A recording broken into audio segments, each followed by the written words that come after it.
आज आमे गोटे एमिति कोर्ट केस विषय आलोचना करिबा जहाँ सुप्रीम कोर्ट को तार सबुठु बड़ माने सबुठु गुरुत्वपूर्ण शक्ति देइथिला। एही गोटे कहानी अमेरिकार पूरा शासन व्यवस्था को सबुदिन पई बदलाई देइथिला। आसंतु गोटे सरल प्रश्नरू आरंभ करिबा। केबे भाबिछंती जेतेबेले सरकार निजे ही निज नियम को भांगंती सेतेबेले प्रकृति रे कोन हुए? आउ ताठु भी बड़ कथा हला एमिति हेले ताकू अटकेइबो किए? सरकारी व्यवस्था रे एमिति किए अछि जे रेफ्री भली निष्पत्ति नै पारिबो? एई प्रश्नर उत्तर हेउची न्यायिक समीक्षा बा जुडिशियल रिव्यू। एहा हेउची कोर्टर सही शक्ति जहा द्वारा से सरकार को कोनोसी भी काम बा आईन को जांच करि पारे। तेबे आज आमे देखिबा सुप्रीम कोर्ट एही असाधारण शक्ति पाइला केमिति।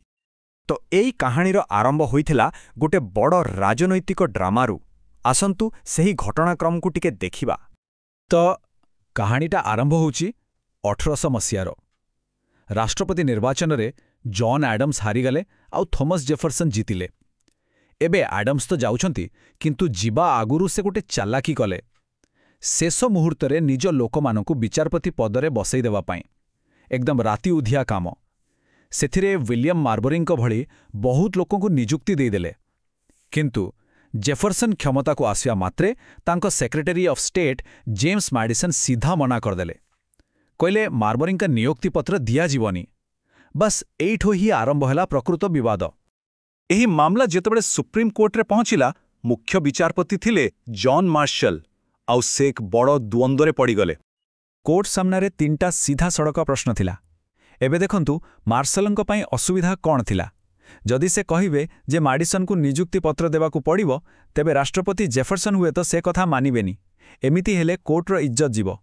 आउ जदि से मार्बेरिंग विपक्ष रे राय देबे तेबे लागिबो जे कोर्ट राजनैतिक चापरे मुंड नुआई देला, माने जेउ आडे गले भी कोर्टर क्षति।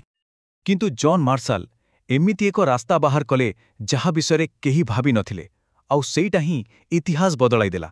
आसंतु देखिबा। मार्शल का राय समस्तंको आश्चर्य करदेला। से प्रथमे कहिले हाँ मार्बरिंगर नियुक्ति पत्र पाइबार पूरा अधिकार अछि। द्वितीय कहिले हाँ मैडिसन तांको अटकाई बेआईनी काम करिछंती। किंतु तापरे जेतेबेले तृतीय प्रश्न आसिला से कहिले ना सुप्रीम कोर्ट एही मामलारे किछि भी करि पारिबो नाही। समस्ते चकित किंतु काहीकि? आउ एइठी आसिला मार्शनकर प्रकृत मास्टर स्ट्रोक। से बुझाइले जे मार्बरी जेउ आईन बलरे सुप्रीम कोर्ट को आसिछंती माने सेई न्यायपालिका अधिनियम 1789 सेई आईनटार गोटा अंश ही भूल अछि। कारण सेइटा सीधा सड़क संविधान उल्लंघन करुछि। आ जदि कोनोसी आईन संविधान को मानुनी तेबे से आईन अवैध। एहार माने कौन हैला?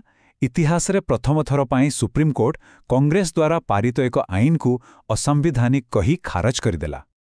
आउ एही ऐतिहासिक राय देबा बेले से एही प्रसिद्ध वाक्यटी कहिथिले एहा स्पष्ट करदेला जे संविधानर शेष व्याख्या करिबार अधिकार केवल कोर्टर।